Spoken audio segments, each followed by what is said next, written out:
Good evening, ladies and gentlemen, and welcome back to RCI TV for the second round of RCI's British GT Championship, hot off the heels of the 3 hours of Donington Park solo endurance that we held yesterday. We are back for another round of racing, and of course, we're back with the multi-class action as well. My name is Ryan Gill. I'll be your lead for this evening. Jake Coombs bringing you the pictures here tonight.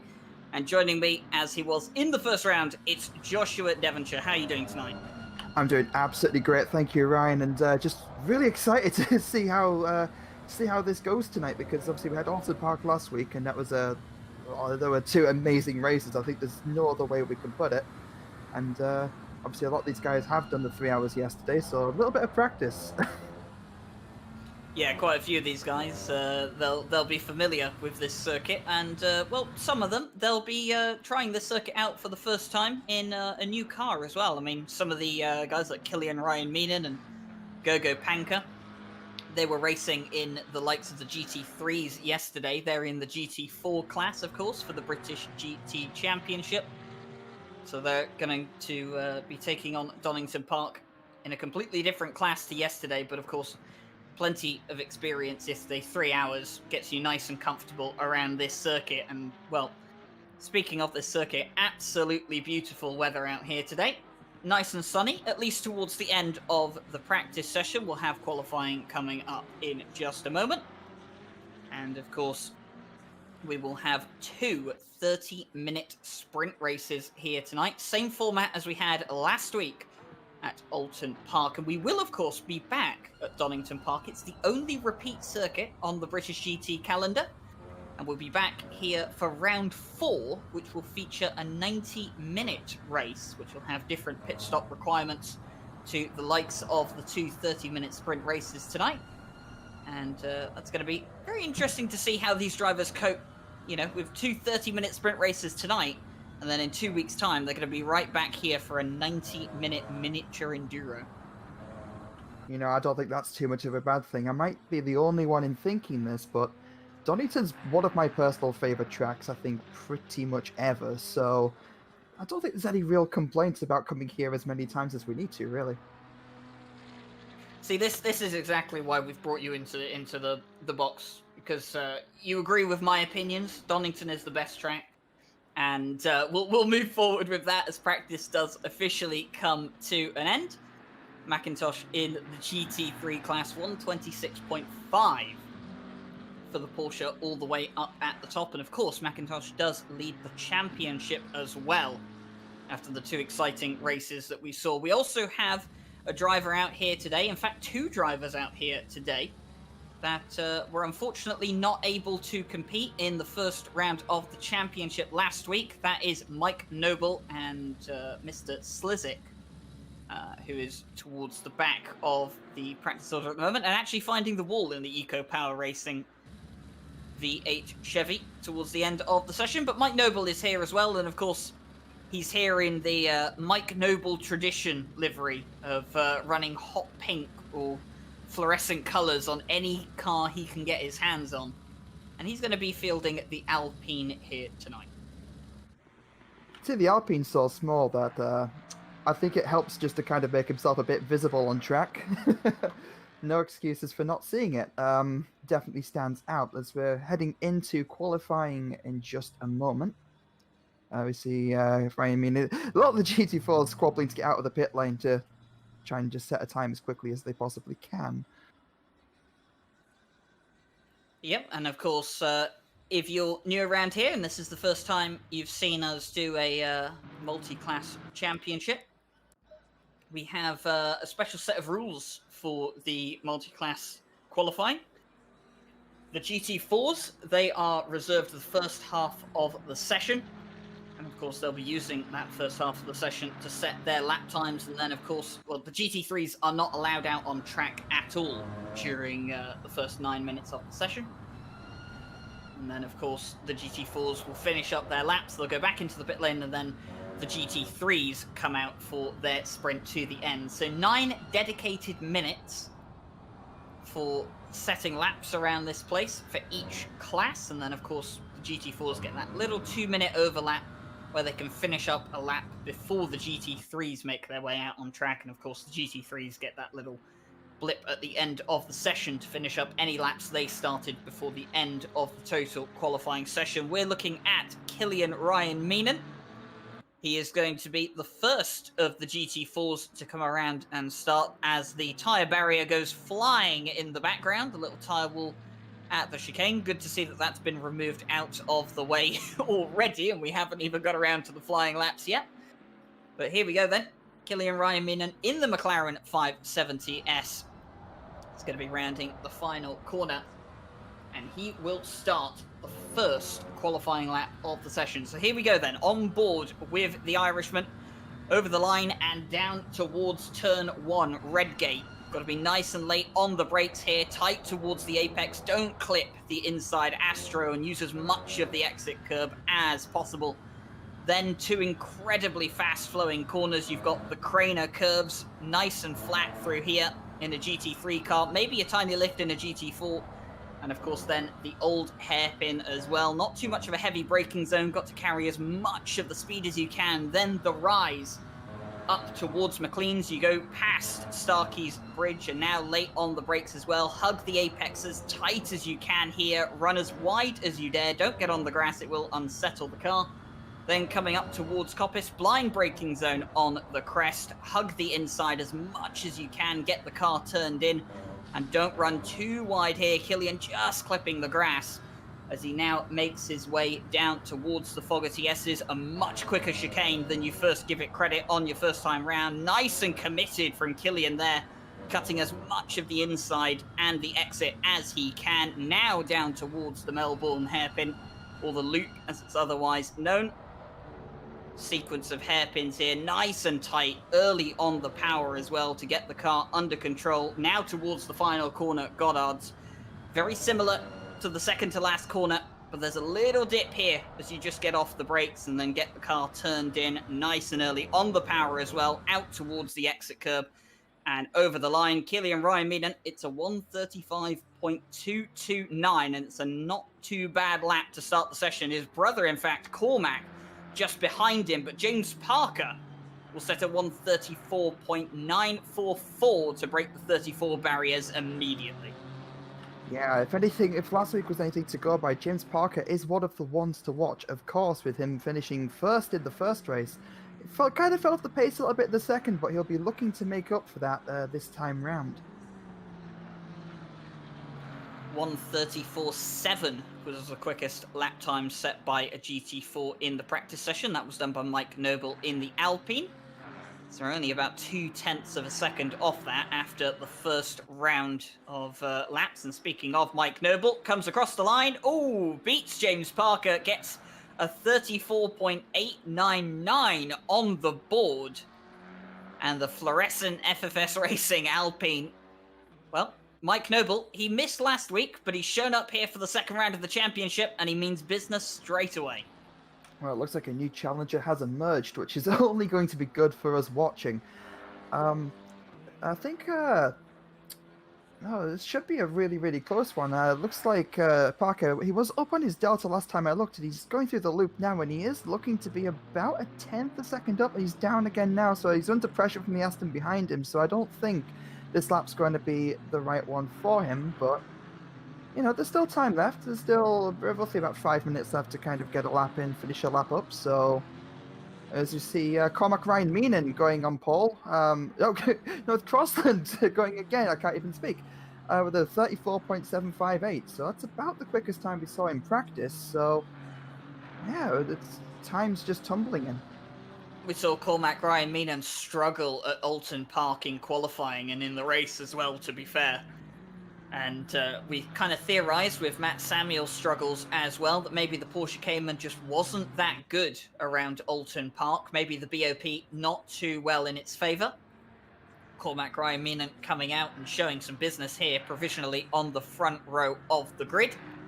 But it is Charlie Crossland that sits on a provisional pole at this point in time. Loads of these guys up on their lap times as well. And as I say that, Charlie Crossland has just invalidated his lap. Mike Noble will reclaim that provisional pole position, though. 134.389 from the Alpine, almost 4/10 clear of Charlie Crossland's previous provisional pole time, and that's going to be a difficult one to beat.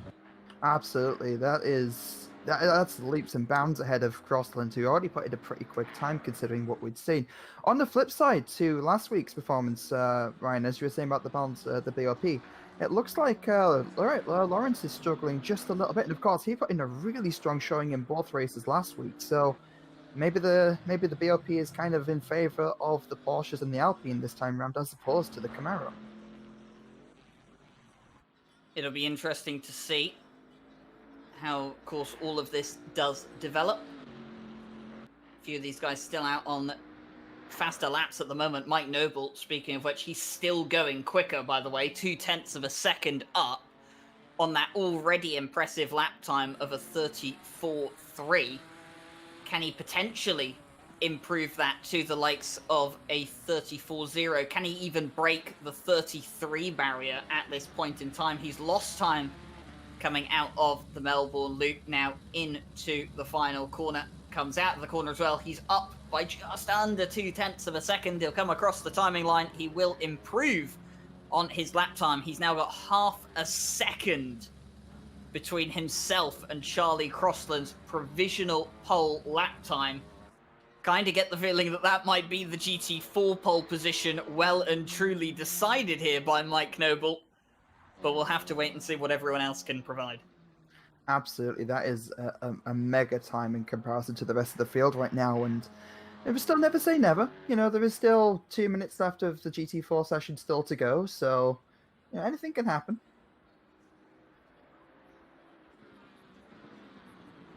Yep, we can see Martin Lawrence coming around as well, the championship leader for the GT4 class.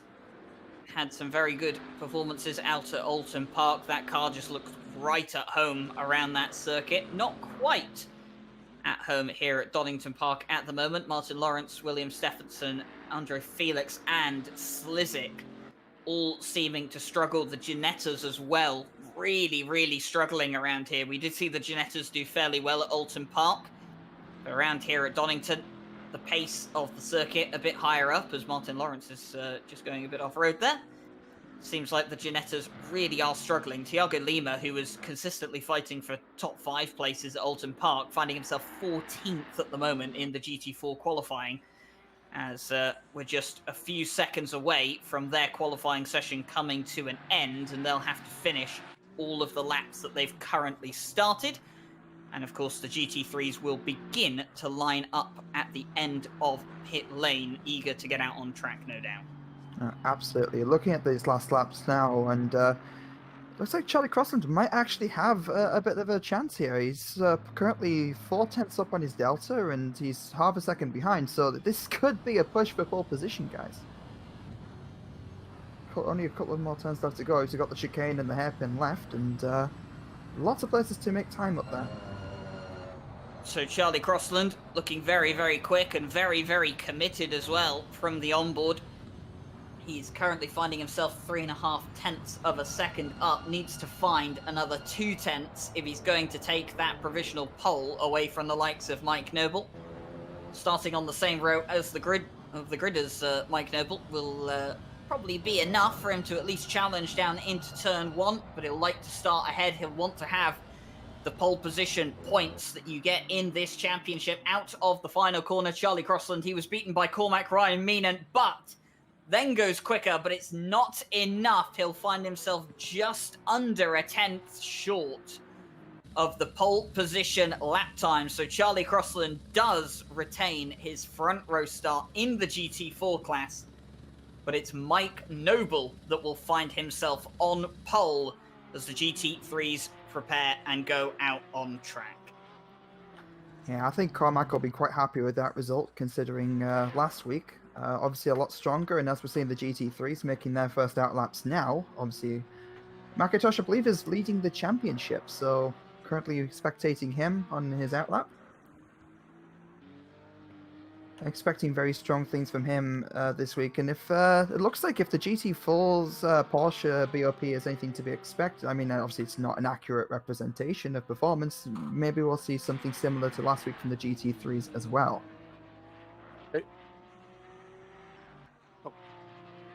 Just taking a slight reread of the taking a slight reread of the qualifying rules. Macintosh and I believe, is it Lukashek? I think it's Macintosh and Lukashek probably shouldn't have been out on track at the time that they were. You can see the rest of the GT3 field significantly behind them on the track map. And I am just wondering if those two maybe jumped the gun on the qualifying, on the allowed qualifying times for the GT3s. I'll have to throw that down towards the stewards and see if they can have a little bit of a look into that. We do have live stewarding here for tonight, of course, as we did for last week. And the stewards were quite busy after the race last week. There were quite a few minor touches and dents with some of the cars that they needed to have a good look into, but Macintosh will continue on his way. Of course, the championship leader at this point in time, he'll want to put himself on the front row of the grid to give himself the best chance of keeping up that championship position. And of course, challenging him, he'll have David Kovacs and not Boris Despres, actually, in the second round here today. Boris Despres has had to sign out of the Donington round, which is quite unfortunate for him. But it does mean that some of those behind, like George Boothby and Milton Steele-Vason, will be looking to take that third place off of Despres after the two races tonight are finished. Oh, 100%. I thought that you can rule out Boothby. He was very strong in practice today, obviously. I think I saw him top the board. At least, no, he didn't top the board. He came second, but he was only a very, very, very short amount of time. I think it was 0.6 of a second away from Macintosh. So looks like this track is one of Boothby's stronger ones. But we see Lukashek put in the 126.7, which will take provisional pole for now. Macintosh not very far behind at all. They're just what's that, 200ths of a second or 2,000ths of a second? No, 200th of a second, just behind. So very, very close at the moment.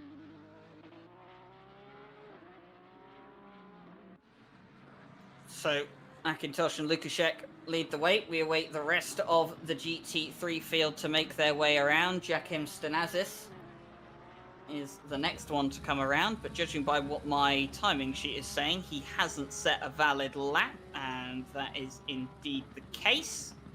So he will start another flying lap. Meanwhile, someone that has finished a flying lap is the likes of Andy Boardman in the Aston Martin number 69, put himself third place at the moment. And there goes Leo Hervenen, 4/10 down on provisional pole in the NSX. Was looking very good in practice as well, Leo Hervenen, so he'll be hoping for a much better time this race around. And of course, you can see in the background there was the Jag of Alexander Guglia in the nearly on pace team. The laps continue to come in. Lukashek, Macintosh, Steele-Vason, Hervenen, Wilmoth, Ruppert, Boardman, Probart, Svenchek so far for the GT3s. A few of the GT3 guys not quite finishing their valid laps just yet, or maybe invalidating their first flying lap. And, well, better late than never.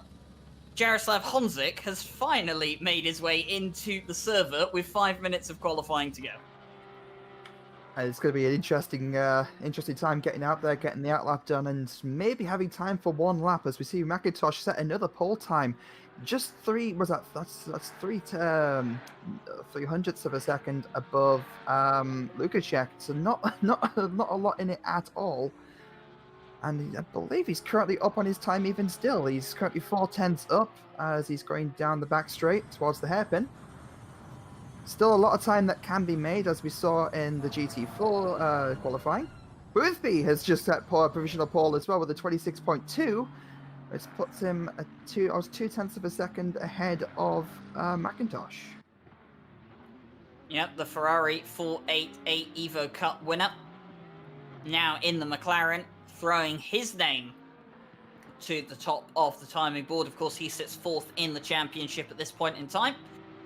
and sits with a very, very good chance of maybe leading the championship after this round is over. But of course, McIntosh will be one of his biggest rivals, the current championship leader, who goes back to provisional pole. And 2/10 clear of Boothby as well. We're so close to breaking into the 25s here at the moment, just under 1/10 of a second away.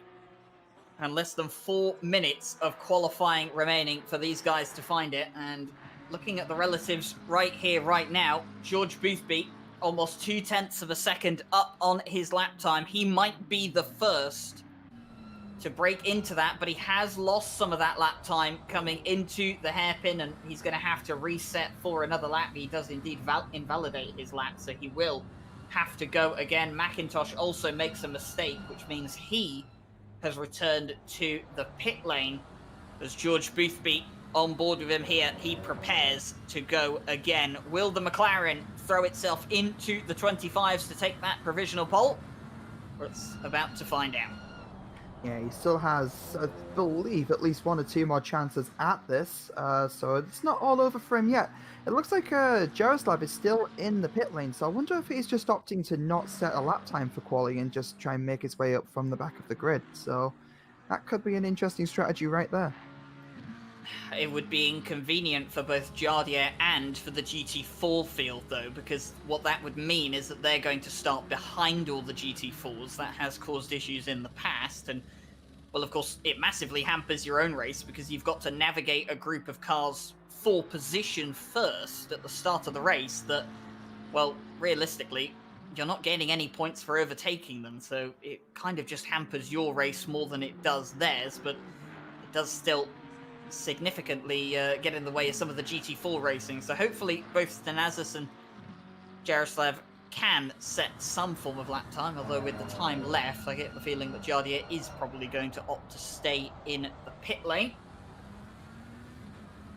But looking at things right now, George Boothby, how far up on his lap time is he? He's not up on his lap time. He's going to have to go again, and this... Look how wide he's going here. This is going to have to be a final dash to the line, considering the time he's got left. He has enough time for 2 more flying laps. But considering how wide he just went there towards the end of the final corner, give himself the best launch possible onto the straight, I think he probably means business for this is one last chance. Yeah, I think this is last chance saloon for him to set an actual, like, kind of complete lap this time round, and he was about 2/10 up on his delta when he hit the final hairpin, but then he just lost a bit of time and backed out of it. So I think this time round, he wants that pole. He wants to find that 2/10, and I think he's got McIntosh absolutely lined up in his sights, ready to take this. Kovacs, by the way, hasn't had a great qualifying session so far. 1.4 seconds down on provisional pole, improves by 0.6 of a second to go 7th, the second place in the championship Porsche, which impressed last time out at Alton Park. Not capable of finding the front row of the grid so far. We continue watching the likes of George Boothby, and he's invalidated his lap. No, he just cut that just a little bit too much. He was so far up on himself. He was almost 3/10 up, and just it's all it takes. Just a small mistake going through that chicane, and that's in qualifying. That's all it takes. Just it can take a lap from you, and I think he's going to have to settle for second on the grid here. Well, he's going to have one last go. I did say he did have enough time. I wasn't completely sure if he was going to commit to another lap.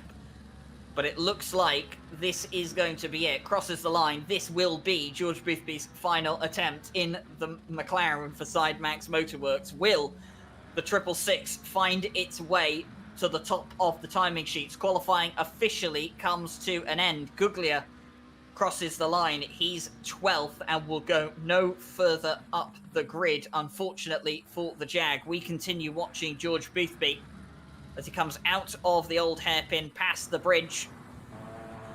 666 looking good at the moment, finding himself a 10th up on his lap time. McIntosh is also up on his lap time. He's just up in front of George Boothby as well, and Boothby has got to find time that can counteract the time that McIntosh is gaining as well. George Boothby almost 4/10 up as he makes his way towards the Fogarty S's. Can he get it right? Last time of asking, can he avoid cutting the chicane this time round? Yes, he does. He loses a bit of time, but he finds himself 3/10 up still. McIntosh is losing time. He's not going to improve on his personal best. George Boothby comes out of the Melbourne loop 3/10 of a second up on his lap time. He needs 2/10 if he's going to take this from McIntosh. McIntosh will cross the line. That'll be the end of his qualifying session. Boothby out of the final corner. 3/10 up. It is pole. It's a 125.987. And McLaren on pole at home turf. So it looks like we do actually see that 25 as well that you're on about, Ryan, and it's not a lot of time between him and McIntosh, so this could be a really close race. Obviously, we have Jardier. I think he started to set a lap, but obviously I think he was caught out by the max wait time for the end of the session, so he will start stone dead last, so he might be one to watch out for. So Jardier, unfortunately, relegated to the back of the grid due to not setting a valid lap time throughout the session. And, well, we can have a little bit of a look at the final qualifying order here. So, of course, George Boothby, 125.980. We did see that 125 in the end from George Boothby, and what a phenomenal lap that was as well. Almost all three purple sectors, but McIntosh will line up on the second place on the front row of the grid alongside him. Lukaszek and Steele Vason will be on the second row. Hervenen, Woolmuth on the third row. Kovacs and Ruppert on the fourth row, and Boardman and Robart finding themselves rounding out the top 10. Stanazis, Guglia, and Schwencek round out the GT3 qualifiers. And looking at the GT4s, we've got the likes of Mike Noble and Charlie Crossland on the front of their row, alongside Cormac Ryan-Minen and James Parker on the second GT4 row. Harry Conway and Andre Felix, then followed by Alan Garland, Killian Ryan-Minen, Matt Samuel, Martin Lawrence, Mikhail Sundstrom, William Stephenson, Gergo Panka, Tiago Lima, Jarko Torvinen, Dusan Slizik, and of course, Jaroslav Honzik, who did not set a valid lap time during the qualifying session. He will be forced to start behind the GT4s, and that's not going to be convenient for anyone. No, and especially when you consider if this is the same sort of format as last race, where it's one qualifying session for both races, so he's starting at the back of the grid for both race 1 and race 2, so that could present a little bit of an issue. It's going to be interesting to see what he can make of the situation, though. Definitely will be interesting to see indeed, and the cars have made their way to the grid. And we're going to have a 10 a.m. start for the first race of today. Of course, all of the races following the real-world calendar and real-world times of the 2020 British GT season. So, of course, that does mean that the first race takes place at 10 in the morning here at Donington Park, and then the second race will be taking place at 3 in the afternoon. So fantastic that we'll get some different lighting conditions around here for both of these races. And I tell you what, I can't really think of a better way to spend your Monday evening by watching some GT3 cars lap around this fantastic circuit in these brilliant lighting conditions, and no sign of rain either to spoil the party. I think I'm a little bit disappointed by that, because rain often does provide some really good racing, but that's not to say this isn't going to be exciting as it is, as we're starting the session in just a minute and a half. Ryan, I think it's kind of tradition. What's your predictions for this race? Oh, getting to the predictions quick, aren't we? I mean, it's going to be interesting, isn't it? George Boothby starting on the front row of the grid alongside McIntosh, the championship leader.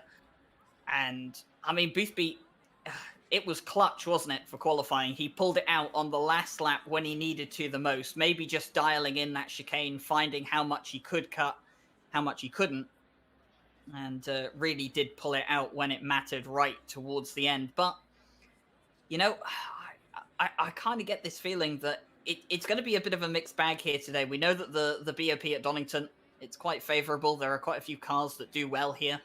McLaren, Lamborghini and Aston Martin all have had significant success here over the years.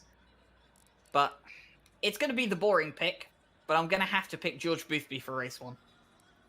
I think so. I don't think we should discard McIntosh because he's going to want that position back. He's going to want to hold on to that P1 in the championship. And I think even if Boothby wins both races, provided McIntosh comes second or third in the second race, I think that he's got a good chance of holding on to his spot. But let's face it, who wants to settle for second? So I think we're going to see a pretty big battle between our two front runners today. Well, as Jesse Lee would say, racing drivers are racing drivers, and they want to be ahead of every car possible. Doesn't matter who it is. Doesn't matter if it's for position or not. Being ahead boosts the ego, and of course, a lot of these guys, plenty of experience and competitiveness as well, and they'll be looking to finish as high up the order as they can. So here we go then. Pulling away for the formation lap, George Boothby will lead them around the circuit. Lovely clear skies that we've got here today. And George Boothby, in fact, he had a few issues here at Donington yesterday. He had a loss of force feedback in his wheel at multiple points throughout the race in the solo 3-hour that we did here yesterday. He'll be hoping that his wheel doesn't experience the same thing here today, and we'll be hoping that as well, because I'd love to see a fantastic battle not ruined by some sort of hardware failure or anything like that. We want to see battles decided on the track, fair and square, no technical difficulties involved. And George Boothby, I'm pretty sure he'll want to win on merit as well. No, 100%. Nobody wants to see anything like hardware failures. Obviously, it's something that plagues real-world racing, and sadly, it's an issue that does transpose over to sim racing as well. Looking at a front runner for the GT4 with Mike Noble, obviously he set a absolutely blistering lap time in qualifying, so there is a chance that he could just run away with this, but I don't think that Crossland's going to give him an easy time, and neither is Cormac. Yeah, the GT4s. Sorry, the GT4 is going to be very interesting to watch, because some of them are a bit backwards on where they were last week. The likes of Martin Lawrence and Tiago Lima finding themselves much further back. And of course, Cormac Ryan Meenan towards the front. And Mike Noble, who wasn't present last week, finding himself on pole for the GT4s. Absolutely, and Parker's very quick as well, and he shows really good pace in the races as well, and he did last week in both races, both in race 1 and race 2 at Alton. So again, he is one to definitely keep an eye on. He could be making a bit of a charge from where he's at the moment as we're going around the final loop and about to start the first race. Yep, so 2 by 2 as far as the eye sees, and they start to get into position. 2 races here tonight at Donington Park, both of them 30 minutes long. No required pit stops for any of the drivers here tonight. It's just a straight sprint to the finish for 30 minutes twice, starting here 10:05 in the morning. George Boothby leads them up towards the line. He's got McIntosh alongside him on the front row of the grid. A couple of these cars slightly out of position, it would seem, and Lukaszek picking up a drive-through penalty immediately at the start of the race for being out of position. Not what he wanted to do, but George Boothby leads them down into the first corner. He is ahead, and he has made sure that the Porsche tucks in behind him as they work their way down through the Craner curves. Absolutely, really good start, good defending by Boothby into T1. Yeah, going head down the hill now. He's staying ahead pretty nicely. Building a small bit of a gap as well to McIntosh. He's just trying to run away with it a little bit, but I don't think McIntosh is going to have any of it. He's going to have a bit of a slipstream going down the back straight. But now anything can happen. The long race ahead. We've got a car that was off. It was a GT3. It was Andy Boardman in the number 69. He's found himself behind the GT4 field. We've also got a GT4 off as well, the 108. I believe that's probably the likes of William Stephenson in the Camaro, so unfortunate start for him. Lukaszek, of course, carrying a drive-through penalty as well from being out of position at the start of the race, so he'll have to serve that within the first 3 laps, and that's going to be an effective, not very good result for the number 29, to start off this evening of racing, but he does have a second race to come later on. Massive crash down at the hairpin, by the way. That was James Parker involved in that. Oh, James Parker. I've seen Killian Ryan Meenan off as well. So we'll have to see if we can potentially get a replay of that. James Parker, here we go. This is oh, James Parker tapped on the back. That was Harry Conway tapping the back of the BMW. But what's happened here? Anything towards this? Harry Conway and Killian Ryan Meenan in the background tapping each other. Oh, and James Parker just completely innocent in all of that and couldn't really see what was going on. Well, Killian Ryan Meenan and Harry Conway almost using each other as a torpedo launcher. Yeah, it's not what you want to see at all, and I think Parker's going to have a bit of a recovery drive going on. And speaking of recovery drives, Jardier is making his way through the GT4 field as well. I think he's actually right behind Noble as we speak, so just Noble to get past, which is a bit of a wiggle, but I think he might just have this. And I think Noble's holding his line, and he's well within his rights to do so. I mean, for now, this is for position, despite the multiple classes, and he's got to get by, and he'll now be chasing the back of the GT3s. He's got a lot of ground to make up as we're back with Boothby, still leading the race, of course.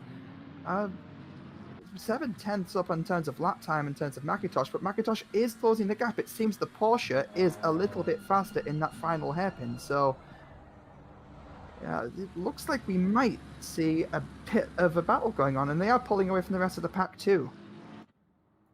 Yeah, well, Lukaszek with that drive-through penalty that he'll have to serve, maybe just kind of serving as a bit of a gate at the moment for cars behind.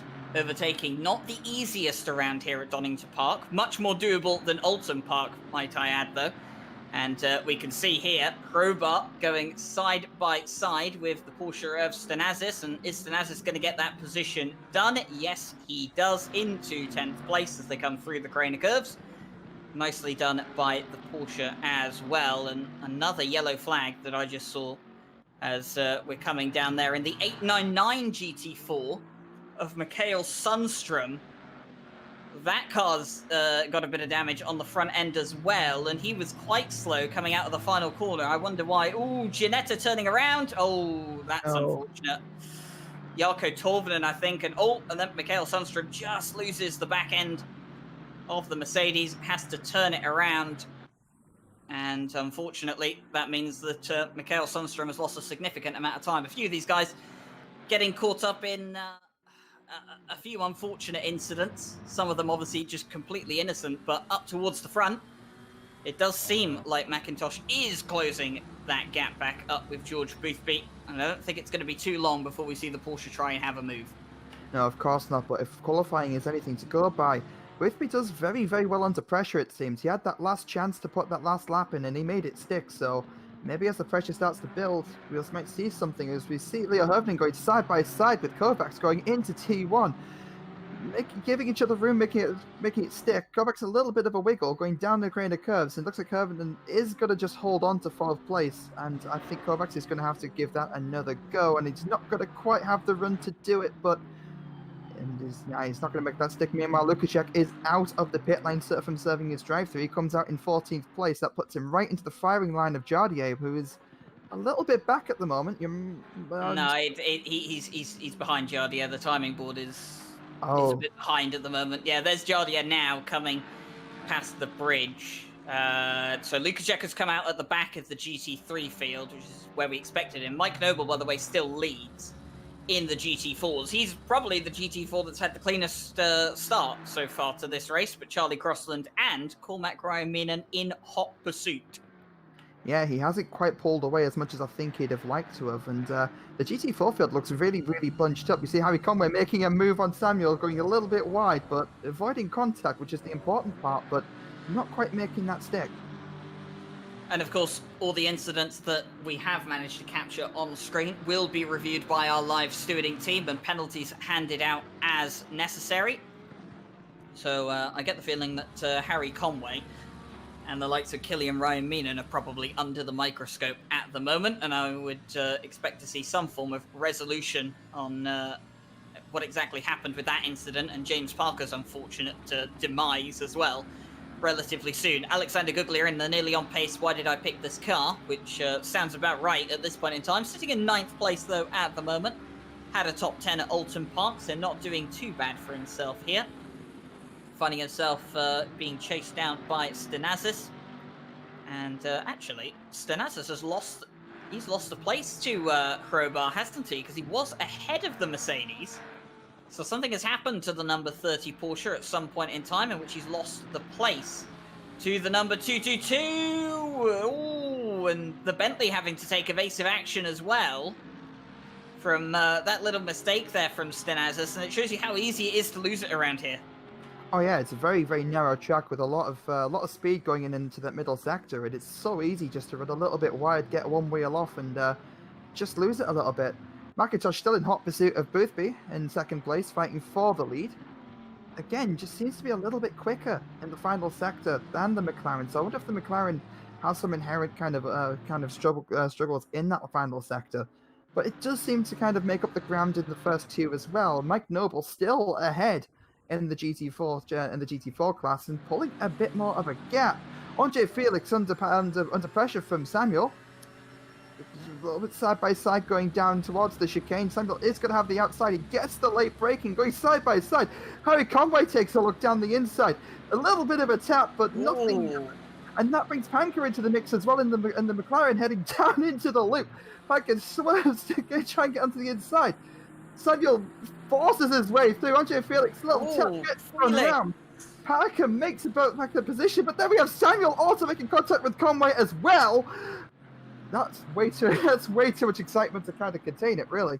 Absolute drama towards the hairpin. All kicks off of Harry Conway just running into the back of the Porsche. And then we can see Gergo Panker just making his way through. Then Felix, as Matt Samuel completely missed his braking point. Felix takes evasive action. Gergo Panker doesn't have time to react. Turns the Camaro around. Samuel almost collides with Conway, coming back onto the circuit, and the GT4 mid-pack has just been jumbled up massively at this point in time. I think James Parker is driving through all of that thinking, how did I not get taken out again? Yeah, Lord knows what's going through Parker's mind after that. Obviously, he got collected in the same corner. You know, so, right, I'm just going to petition that we just name that corner Death Corner for the GT4s. Seems about apt at the moment as we're on board for Parker's front splitter, chasing down Panker, really, really close to the back end of the McLaren. Might be getting a run down this back straight, but I don't think it's going to be enough. But he is going to be close enough to maybe make a move. He's taking a look, but he thinks better of it. But there's still a bit of a gap to go towards the loop, so he might be close enough there to make a move. He cuts a little bit there. I wonder if that was a track warning just there, but I don't think it will matter too much. Looks towards the inside, he's got to back out, but still very close, and it's not over yet because there is still one final turn of the lap. There is still that last hairpin. But I don't think he's going to be close enough to really make anything stick. BMW is quick, and of course James Parker is as well. He's going to try and see if he can find his way past the likes of Gergo Panker. Meanwhile, Lukaszek recovering from his drive-through penalty suffered early on in the race, being out of position on the start. And he's got the likes of Boardman in the Aston Martin right in front of him. Going to look on the inside of the chicane, realises he can't get enough of an overlap and will back out of it very sensibly there. Svenček in the big Bentley, the only Bentley on the grid. Still chasing down the likes of Stenazis in the Porsche. The Porsche's not doing as well in the GT3 class, at least, as what we saw them do in Alton Park. And it seems like in the GT4s, the Porsche's doing much better than they did at Alton Park. It's kind of roles reversed for the GT3 and GT4 classes of the Porsche, but here's James Parker again, trying to find his way around the outside of Gergo Panker. Can't quite do it. Brings Harry Conway from Triple R back into it, and Harry Conway's been involved in a couple of incidents early on in this race as well. I kind of get the feeling that he's probably expecting some form of slap on the wrist or penalty at some point in time from the stewards, but nothing coming out just yet. We'll await to see what their reports are. James Parker has a look on the inside towards the Melbourne loop. Is he going to have it done? Yes, he is. The BMW Nicely done there by James Parker. Gogo Panker gave him the room, and the BMW M4 makes its way back up into, what is that, 6th place now for the GT4s, I believe. I think that is absolutely correct, and that's the kind of racecraft we want to see. And it's kind of been a little bit hit and miss, I think, at the GT4 class. As we start, the GT3s are starting to catch traffic now. Boothby was slowed by Sundstrom a little bit in the last turn. That gives McIntosh a little bit of a chance to kind of close the gap, and that might put him back into contention for a pass going into the final sector if the previous laps have been. For the fact that in previous laps we have observed the McLaren to be maybe a little bit slower in the final sector. Well, we saw at Alton Park that traffic management was a massive part of the short sprint race that we have, and, well, it looks like it's going to be a significant part here at Donington Park as well, as George Boothby makes his way past. I believe that was Felix. He was just making his way past. Then there goes the little Ginetta of Jarkko Torvinen, and dispatched nicely by George Boothby, and caught the traffic at the right time as well. McIntosh having to go around the outside of the little Ginetta there, compromising, and Boothby doing well at the moment. 9/10 of a second is the gap. It's the largest it's been all race long, and look at that. That's another good spot for George Boothby to get past one of the GT4s. McIntosh is going to have to go deep. Whoa, very late on the brakes, but he somehow got it slowed down, and he's caught up massively to Boothby. Yeah, I think that benefited him quite strongly, but we're still not through the GT4 field yet, and Boothby is just about holding on to the lead. Going on board now with McIntosh, going down the run into T1. I think there is GT4s just ahead of Boothby. He is catching up on them. There's a bit of a gap still, and I believe we're catching up to... Yeah, it's very, very easily dispatched there. Going around the outside, I think that's of Thiago Lima. And the Ginetta closes in just a little bit. McIntosh almost loses it going down the Craners, but holds on to it. And the gap towards, I dare say the gap towards Boothby and that Porsche is very much reduced than what it was in the previous couple of laps. McIntosh going for a brave move to keep himself in touching distance of George Boothby, and now Boothby having to navigate his way around Harry Conway and Gogo Panker. The Porsche all over the back of the McLaren. We saw two cars pretty much tied together for the whole race out at Alton Park. It looks like we're going to get the same thing here at Donington Park for race 1, and McIntosh in the centre of it all as well. But it is still the McLaren that leads. They come up towards James Parker now in the BMW. He's going to stick to his line. George Boothby not going to dive on the BMW. That's going to compromise his entry. Now looking to get past the M4, and McIntosh following so close behind. And this is the problem for George Boothby. Every time he gets compromised, McIntosh is right on the back of him. And now he's going to have to get past Killian Ryan Meenan, the Side Max GT4, not making it difficult for his teammate. And they are exactly as they were. Not even half of this race gone yet. And everything's still so close. Yeah, this is still anybody's race out of the two of these guys. I mean, anything can still happen. Obviously, there's still over... I think we're just ticking down to the halfway point now. And yeah, this is really, really close. Really, really tight battle for the lead. As we're seeing, Guglia making a move on Boardman going into T1. He's got to think a little bit better of it. A little bit of a flash of disapproval there, I think. Well, actually, we're seeing penalties coming out right now, and we've got a drive-through penalty for a couple of cars. The 108 of William Stephenson's been given a drive-through, and the number 12 Cormac Ryan Meenan has been given a drive-through as well. So both of those having drive-through penalties given by the stewards for accidents at the start of the race. The 108 collided with the 899 of Mikhail Sundstrom. So connection lost racing on nearly on pace. The 899 coming out worse, and the 108 receiving a drive-through, and then car 12, Cormac Ryan Meenan, involved with car 28 and car 888.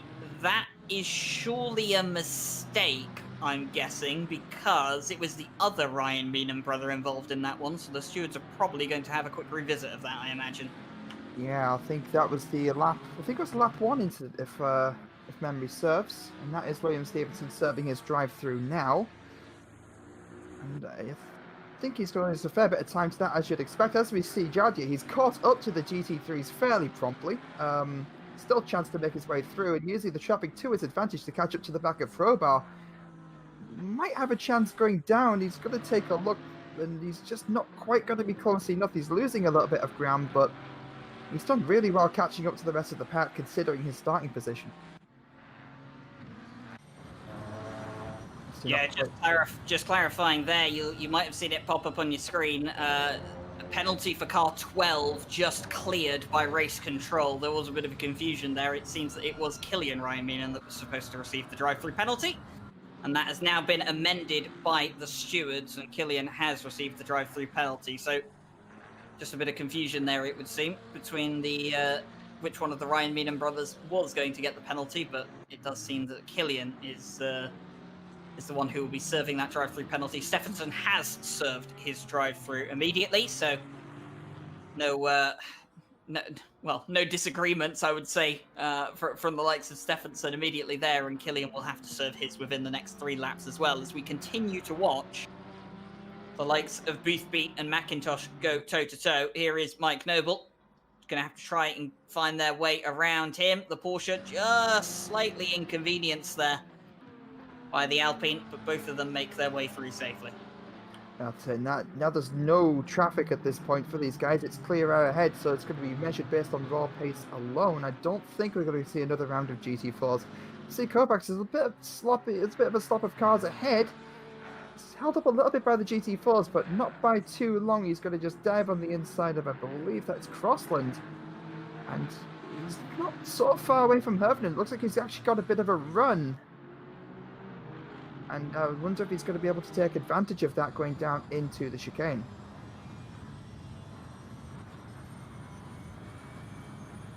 He's still... I was going to say, on board with Kovacs following along with Leo Hervenen. That NSX has done fairly well around some of the British GT tracks that we've seen so far. It didn't have a terrible time out at Alton Park. Of course, Leo Hervenen's first race was kind of compromised through a mistake into turn 1, but second race didn't turn out too bad, and sitting in 4th place at the moment here, just a few tenths of a second off of the podium. But of course, second place in the championship, Kovacs finding himself down in 5th, rather unusual considering the pace that McIntosh is showing at the moment. I don't think qualifying went the best for Kovacs either, so maybe he's just had a bit of trouble getting through the field. Hervenen very, very close to the back of Steele Vasson as well, and no, a podium for that NSX is definitely not to be ruled out. Still 10 minutes of the race left to go, heading down the crane. There's no more traffic to contend with. So this, again, on raw pace alone. So, if Steele Vasson makes a mistake, or if Leo can just get that inside of the nose, just kind of into one of the corners, he's close enough that he could potentially make a move in the next lap or two. He's still got the time to do it. Plenty of overtaking chances available here at Donington Park, even if the track is not as wide as advertised. Harry Conway, in the meantime, trying to find his way past Gogo Panker. Harry Conway, surprisingly enough, haven't seen anything from the stewards come out from him. And, he was involved in the incident with Killian Ryan and James Parker, but that one, of course, dealt towards Killian not in his favour. Andre Felix trying to find his way past one of the 2 Ginettas out here tonight. Jarkko Torvinen being the one a bit further back, and Killian down into 28th overall. He's got to try and recover as many places as he can in the remaining 9.5 minutes of this race. Meanwhile, Boothby starting to generate a gap here between himself and McIntosh. The McLaren absolutely flying, and maybe Ryan McIntosh just thinking to himself, I'll ease off for this one, concede it, get a solid second place. I'm not going to lose too many points to the likes of George Boothby here, and I'll refocus my efforts and save energy for race 2. Well, if my maths is correct, even if he comes second here, he's and does even gets a podium in the next race, it still puts him on top of the standings for this championship. As we're seeing, Kovacs looking to make a move on Hovnen, but thinks a little bit better of it. There wasn't really the space to make it. But he is catching the back of the NSX, so this pack's very, very close. The fight for third, fourth, and fifth. Very close it is indeed, and Killian Raiminen's also been given a 5-second penalty to add to his troubles, and that's for an incident concerning Jarkko Torvinen and Mikael Sundström. I kind of get the feeling that was probably the incident where Mikael Sundström was facing backwards at the final corner, so Killian unfortunately picking up a 5-second penalty for that. And he's just going to have to live with it, unfortunately, and find his way past as many drivers as he can, see if he can build on that 5-second gap required to keep some of those places. And at the moment, he's found stern opposition in Mikael Sundström, who's also trying to salvage whatever he can of this race. Yeah, I think that this race is going to be a bit of a write-off for both drivers at this point, as Sundström is going to start making a move on Torvinen. I think he's just about got ahead. He's going to make it stick. Torvinen doesn't quite have the run to fight back, and that opens it up to Killian Raiminen as well, who's looking to be on the inside going down into the Melbourne loop. Torvinen late on the brakes and taps Sundström, not Sundström's day, and he goes round, and that's heartbreaking. That's utterly heartbreaking, in almost the exact same spot as just a few laps ago. Torvinen is going to give the position back, and that means Killian might be able to pull that 5-second gap, but that is not what you want to see. Yeah, Jarkko Torvinen just misjudging the braking point there, not taking into account that Mikael Sundström hadn't started turning into the corner yet, and unfortunately tags the back of the Mercedes. Like you said, he will ease off, give the place back. Really good sportsmanship there from the likes of Jarkko Torvinen, but, well, Mikael Sundström has still lost a place, and he won't be too happy about that. Meanwhile, Jaroslav Honzik started all the way at the back of the grid behind the GT4s, finds himself up in 8th place at the moment, and closing down Woolworth by the XL Racing by Ren Welton team to try and see if Jardier can put himself up into 7th place. Probably the best he can do without any of the top 6 finding themselves in penalty trouble. Yeah, you still don't discount that, though. That's a very, very good run, considering, you know, making your way through the GT4 field as well. He doesn't quite get the exit that you'd have liked. Walmouth pulling a bit of a gap going towards T1, but don't discount there's still 6 minutes of the race left to go, and that gap looks like it's just closed right up. Of course, both cars are Porsche, same BOP, so this is, in theory, a pretty fair matchup. Meanwhile, we've got Aston Martin and Bentley going toe-to-toe into the final corner. Boardman and Schwencek having a good go at each other, and I think Boardman is not going to get that move on the likes of the 107, and he'll tuck right in behind. You can just see James Parker in the BMW M4 behind them as well. A few no further action incidents coming through now with the likes of Harry Conway. No further action between himself and the 996, that being Matt Samuel. Ooh, That's going to give Kovacs the chance just to get by on the outside, going side by side into the last turn. Hovden almost made the move stick on the Aston ahead, but I think he's not quite get the cutback, but that is so close. Very well done by Hirvonen to not allow Kovacs to take the position. And like you said, Hirvonen almost made a pass, then almost lost the place. Got to be so close around here, and this 3rd place is, well, far from decided, let's be honest. As we continue to watch onwards, Steele Vason leading this pack, you can definitely tell that he's a bit like a cork in a bottle at the moment for the 2 drivers behind. It's pretty clear that Hirvonen and Kovacs have the pace over the Aston Martin. They just can't find a way through at the moment. We're looking back from Steele Vason's Aston Martin. And it's great to see the NSX out here doing well. Oh, absolutely. I think it's just a classic case of they catch up, get into a battle, fall back, catch up, get into a battle, fall back. As speaking of a battle, we see Lukacek going onto the back of Hobart, having a bit of a wiggle and a bit of a luck, but not quite being close enough to actually make anything go. But Heading down the crane is settling back into a bit of a rhythm, but still very, very close and able, definitely within range of making a move, heading down onto the back straight, heading towards those at the Fogarty S's. Lukashek looking on the outside. It's going to be a case of who's going to be earliest on the brakes. He's going to pull up alongside. Herbert having to back off, giving the space to avoid contact, and Lukashek is going to make that move stick, but did squeeze off. But Herbert is just a little bit behind it again. Just can he get a better exit going out the Melbourne Loop? It's all going to come down to the last turn as to whether or not he can actually make this move go, but I think it's settled into the rhythm now. And speaking of which, there's action going on in GT4 as well. Cormac Ryan Meenan about to have a go on Charlie Crossland for second place in the GT4 category, down towards the Melbourne Loop. They go. It's been fairly quiet between these two all race long. 3 minutes to go. Things start heating up, and Cormac Ryan Meenan, well, he didn't do too well in the first two races. He plans to rectify that here in race 1 at Donington Park, right on the back of Charlie Crossland's Aston Martin. Charlie Crossland also doing well, considering the results he had in round 1. Here comes Cormac Ryan Meenan. He's going to be on the outside. He's going to be late on the brakes. There's a GT3 coming as well. That's Andy Boardman, who's going to have to try and find his way through. Cormac's going to let him go easily. Charlie Crossland not as easily.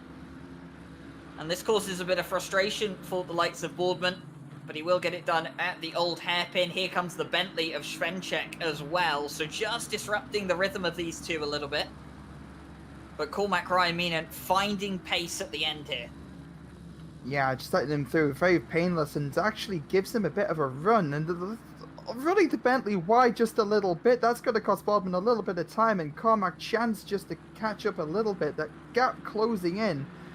Again, getting within the slipstream, getting onto the back straight, heading down into the S's, and don't think it's been close enough to make a move into the chicane, but he's going to take a look, but he's going to back out of it, but going down into the loop, anything is possible as Crossland goes a little bit wide, loses a little bit of time on the chicane there. Cormac, tons of room, looking on the inside, late on the brakes, but tries to get the nose in, but just isn't quite going to make that move go. But still a minute and a half left. Still a lap or two to go, and that's some great defending. Charlie Crossland, demon on the brakes into the Melbourne Loop, managing to get that done. I was convinced once Cormac had the inside line, he was going to get the move done. But I tell you what, Charlie Crossland doing a fantastic job. Mike Noble well out in front, by the way, 9.2 seconds up the road from those two. Harry Conway still chasing down the likes of Gergo Panker. Honzik has made his way past Woolworth and up into 7th place. Meanwhile, Hirvonen still chasing down the likes of Steele-Vasa and Kovacs, just starting to drop off slightly from those two. But George Boothby has started the final lap of the race. So the race leader coming up behind Harry Conway and Gergo Panker to lap them for the second time this race. It looks like Hirvonen does have a bit of a run on Steele-Vasa, by the way. Steele-Vasa got a little bit held up by Killian in the GT4 going through turn 1, so this could be a bit of a last lap battle. He's not quite close enough just yet, but he's going to carry a lot of speed with going off track, going down the bottom of the craners, so that might give Kovacs a chance to even catch up a little bit as well, but it looks like the gap has equalised. Yeah, Hirvonen losing his chance to go for a podium now without a Steele-Vasa mistake. Meanwhile, Harry Conway losing a bit of time to the likes of Gergo Panker there. Kovacs catching up to Leo Hirvonen. Precisely as you said, this is the last lap for these guys. They're not going to have another chance after this. Hirvonen off at the chicane. Oh no. Losing it on the brakes, and that's going to give the place to Kovacs. And Hirvonen, can he fight back coming into the loop? He's going to be on the outside line. Don't think it's going to be done. The Porsche will get the better drive out of the loop, and only a final corner to go. George Boothby takes the win in race 1 of 2 here at Donington Park this evening in the McLaren for Sidemax Motorworks. McIntosh will take second place, and Steele-Vasa holding on for third. Meanwhile, Kovacs and Hervenen 4th and 5th. Rupert in 6th place. Jaroslav Honzik comes across the line to finish in 7th. Woolmouth will be 8th. Lukashek 9th. And Hobart rounding out the top 10 of the GT3 class. Meanwhile, the GT4s, a couple of them finishing their race on that on the previous lap due to George Boothby lapping them for a second time. But a few of these guys, well, they've still got racing to do. And Martin Lawrence has had a fantastic race up to 4th place at this point in time. He's just trying to defend from the likes of Alan Garland. But here is the winner for the first race in the GT4 class. Mike Noble, absolutely unrivaled here in race 1. And the lovely fluorescent pink FFS Racing Alpine throw it across the line. And coming up then towards Charlie Crossland, I think, will take 2nd place from the likes of Cormac Ryan Meenan in 3rd. Martin Lawrence will hold on for 4th from Alan Garland's 5th. James Parker, Gergo Panker, Harry Conway, Matt Samuel and Thiago Lima rounding out the top 10. Yeah, I did see Harry Conway facing the wrong way, I think on the final lap of the Craners as well, so I wonder if something happened there. I did see Harry enter the pits prematurely, I think, definitely before Noble crossed the line, but I don't know if that affected the race in any way at all. But yeah, it's a really, really strong finish from Boothby. He really he was put under the pressure and he handled it well, and traffic management definitely played a big part in that win. So, of course, give a slight rundown of the total finishing order. George Boothby, of course, does claim the win, 4.4 seconds up the road from Ryan McIntosh. Milton Stilvason rounding out the podium for race 1. Remember that drivers for rounds in which 2 races are run per evening, they will only get half points per race. And those are your top 3 from race 1. Then, of course, it's Kovacs, Hervenen, Rupert, Honzik, Woolmouth, Lukashek, Robart, Stanazis, Guglia, Boardman, and Schwencek. Decent recovery from Lukashek after picking up that drive-through at the very start of the race, finishing 9th in total. And then, of course, on the GT4s, Mike Noble, followed by Charlie Crossland, Cormac Ryan Meenan, and then Martin Lawrence, Alan Garland, James Parker, Gergo Panker, Harry Conway, Matt Samuel, Thiago Lima, Andre Felix, Mikael Sundstrom, Killian Ryan Meenan after his drive-through penalty, William Stephenson, Jarko Torvinen, and Dusan Slizik rounding out the GT4 fields as we prepare for race 2. Yeah, obviously the same order as before. Obviously the single qualifying session for the whole event.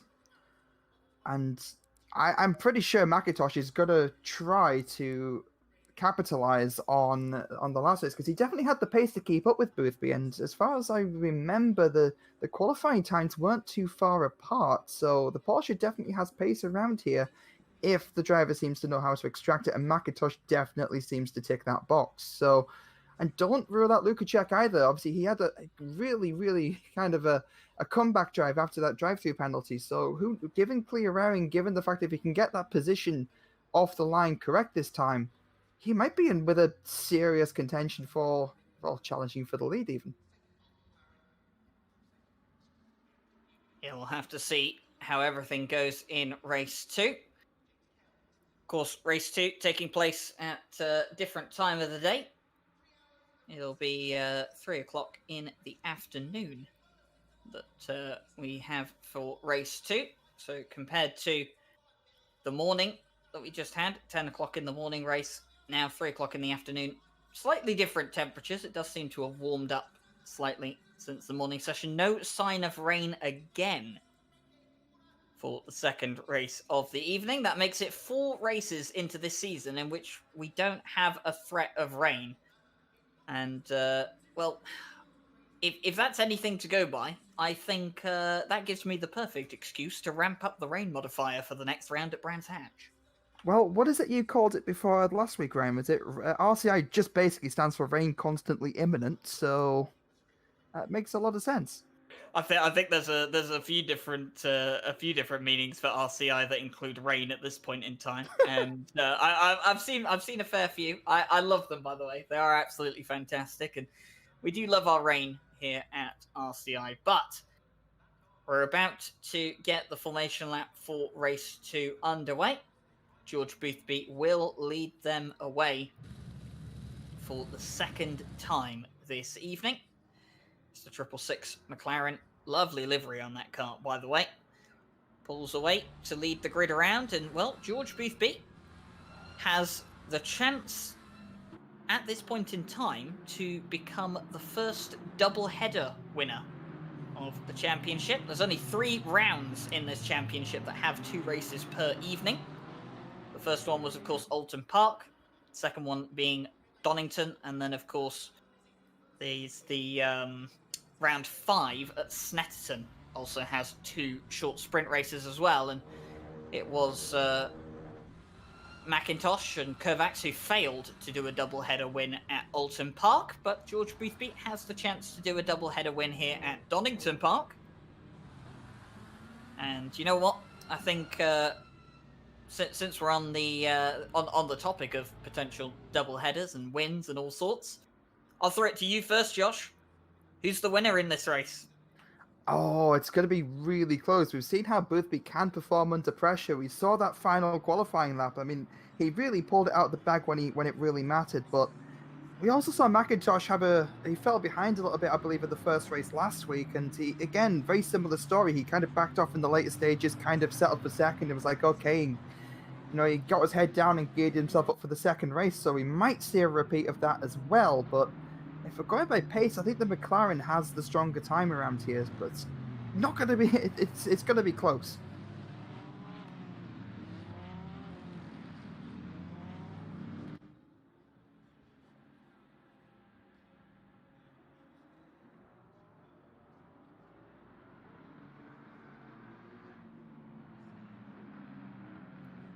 So, George Boothby making his way around and, of course, preparing for the second start. And you know what? It's going to be interesting to see if we have a similar kind of result to what we had at Alton Park. Is it going to be McIntosh this time that takes the lead on the opening lap, and maybe George Boothby, it's going to be his turn to do the attacking, but lining up 2 by 2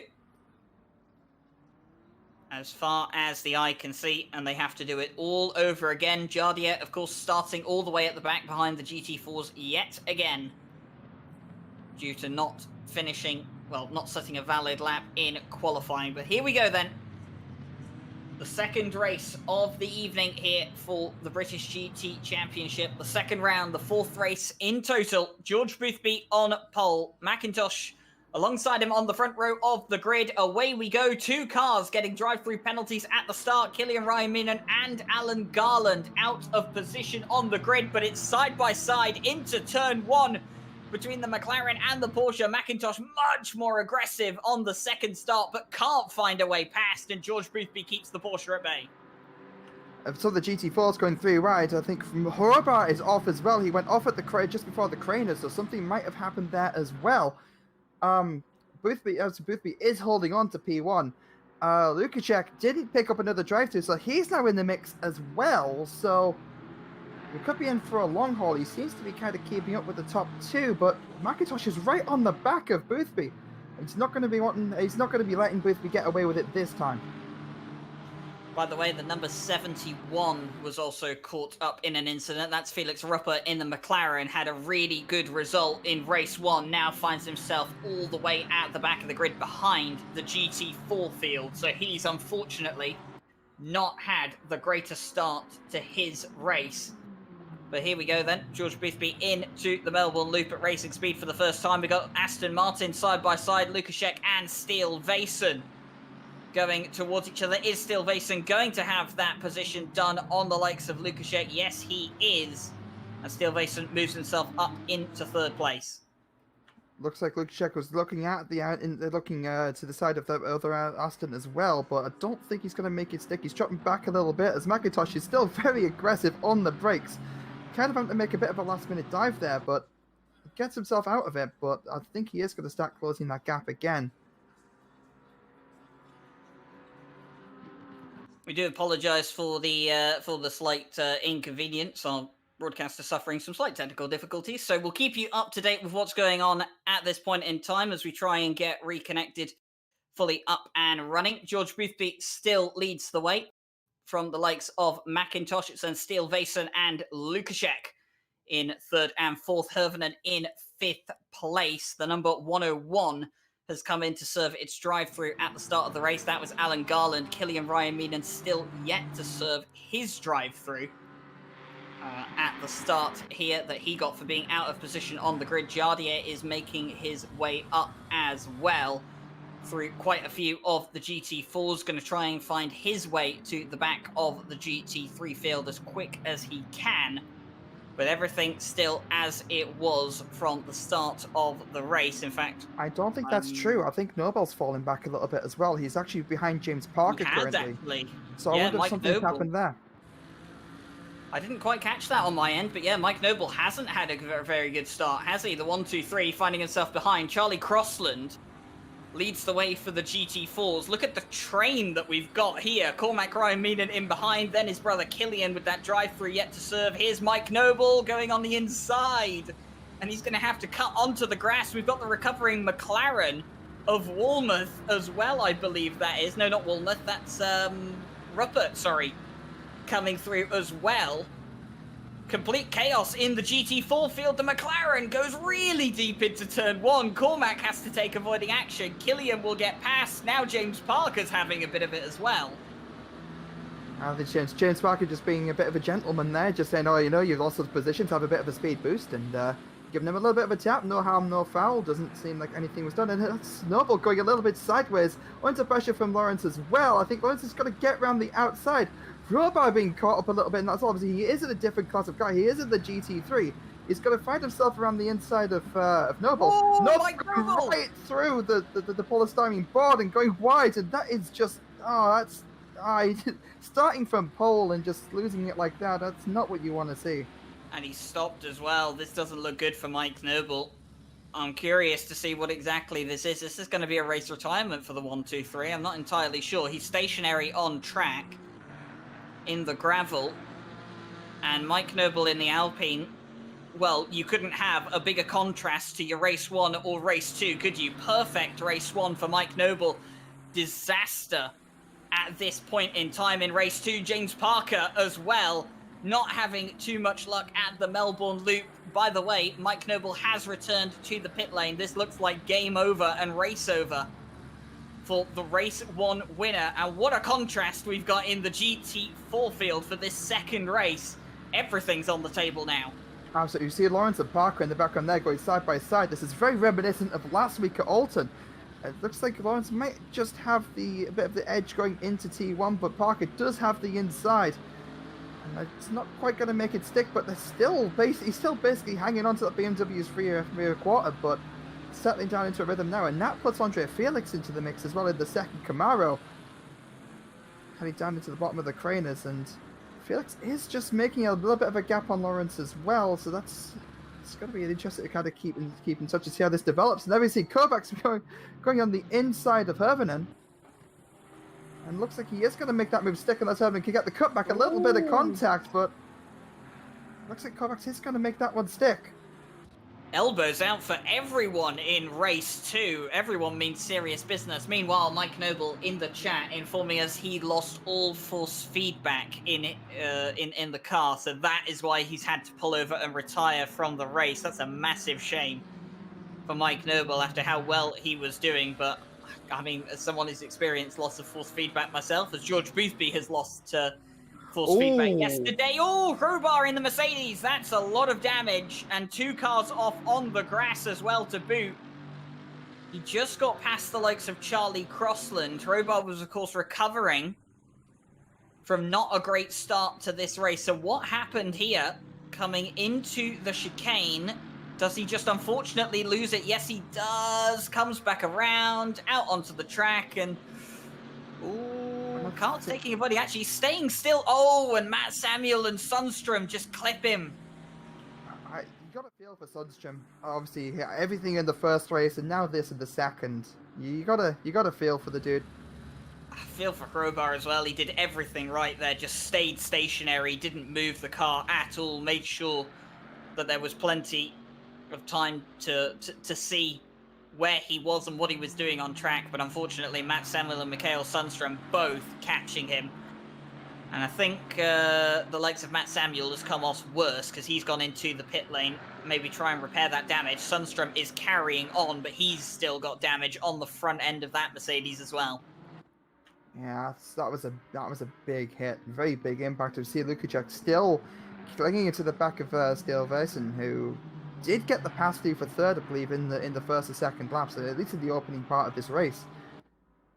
And looks like he's closing the gap just a little bit, but I think they're falling into a kind of rhythm and might be able to get closer to make a move coming up very soon. But it looks like I think Kovacs and Hermanen are still pretty close as well. It looks like Kovacs is actually, Kovacs has got, he got ahead in the previous lap at the final, the second to last hairpin, didn't he? And that's Guglia overtaking Boardman as well. So Guglia's making up for time. Yeah, Guglia in the Jag taking advantage of all of the chaos going on at this point in time. Finds himself in 10th place. Actually, I think once that updates, he'll be in 9th place as Boardman's just ended up behind him. So, see the Jag of Alexander Guglia. In fact, no, Guglia's up to 8th. In fact, the timing board deceiving me even more than I initially thought it had. And, well, Boardman looks like he wants to take this place back. George Boothby still leads, by the way. 1.9 seconds between himself and McIntosh on the inside. Boardman, slight contact with the Jag. Not very happy, Alexander Guglia, flashing the lights at the Aston Martin there. And we'll just catch the end of that. But you'll see here, a little flash of lights. Alexander Guglia not too happy with that. And I think that's quite understandable. Oh, absolutely. So he went for the defensive line and he had the corner and was just pushed a little bit wide, but great accident avoidance. As that's Warmouth coming in. Is that for damage or is that a drive? No, he didn't pick up a drive through, did he? So this must be for damage. Unless that's a retirement that we've just seen there. That's a lot of cars dropping out this race, and that was obviously really not what you want to see at all.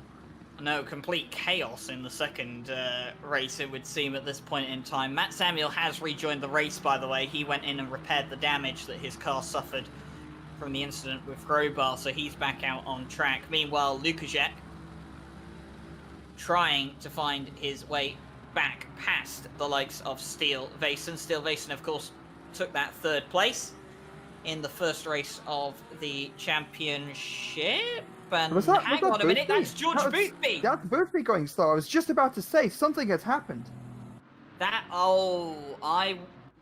Please don't let it be that's two drivers with force feedback issues in the same race. George Boothby had this issue yesterday. We're going to see it on the replay. Oh no, it's a mistake! Mistake coming out of the chicane. Spins the car around, and that's why he was slow, so fortunately not a hardware failure, as it was with the likes of Mike Noble, but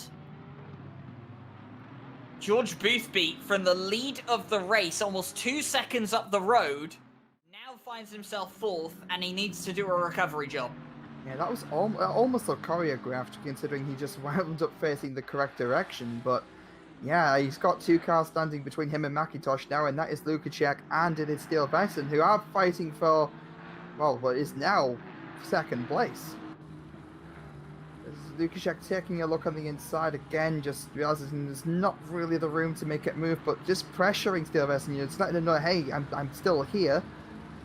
Boothby will have the pace to catch up. I don't think he'd have sustained any damage from that spin. It didn't hit anything, so... No, I think that McLaren is perfectly fine. I think the only thing harmed at this point is probably his pride, but that's repairable, and you know what? The best way to repair it is to get an overtake done. And fortunately for him, he's got 2 Aston Martins right in front of him that he can practice that theory on. And, well, speaking of Aston Martins, they're also encountering an Aston Martin GT4. That's Alan Garland recovering. Suffered an early drive-through penalty due to being out of position on the grid. So he's unfortunately a bit further back, and the GT4's quite spread out this race, considering all the drama that we've had going on so early. Yeah, with Crossland leading with the GT4s right now. We're obviously watching James Parker. He's looking on the inside of Killian Ryan Mina. We've got Lawrence just behind as well. So very similar stories to what we saw last week at Alton. And looks like he might be looking at making a move here. James Parker on Killian Ryan Meenan. Killian hoping to have a much better race this time round, hoping to not pick up a drive-through penalty for causing a collision, and George Boothby, meanwhile, recovering. Did find himself just a quarter of a second behind Lukaszek. That gap has extended slightly now.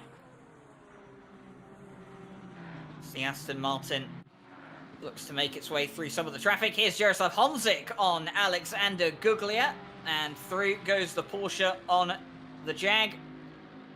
Very late move, but does make it stick. Obviously, it gave the room, but it did come from a bit far back. That was actually quite impressive. As we see James Parker starting to make a move on Killian, trying to get past, I think, going into T1. Apples Lawrence just squeezing his way onto the inside as well. It looks like he might get that done down into the craters, but they are going side by side. But the Camaro straight line speed is going to help it out just a little bit of a tap. Killian has to fall back, but that was very, very close. Great spatial awareness, and that's Boardman also with the drive-through as well. So I wonder if something happened. That's track limits. I got that come through on my end. That was track limits for Andy Boardman. So, I mean, how awful is that? I mean, to pick up, what is it? You require 4 track cuts, is it, to pick up a drive-through penalty? Picking up 4 track cuts in 14 minutes. Yeah, Quite harsh. But you know what? It's all fair game. They've all got the same rules to abide by, and unfortunately, Andy Boardman just pushed the limits a bit too hard. Meanwhile, George Boothby all over the back of Lukaszek as Lukaszek's trying to find his way past Harry Conway. And in all of this, Kovacs is catching up as well. Yeah, it was very almost contact from Boothby going into the back of Lukaszek. Very, very quick on the brakes. He's going to take a bit of a nosy on the inside, but not quite there to make it stick. And as they're getting stuck behind, I think that's Thiago Lima's Ginetta. As you say, Ryan, that's Kovacs definitely catching up. That gap is definitely getting smaller. Boothby taking a look on the outside.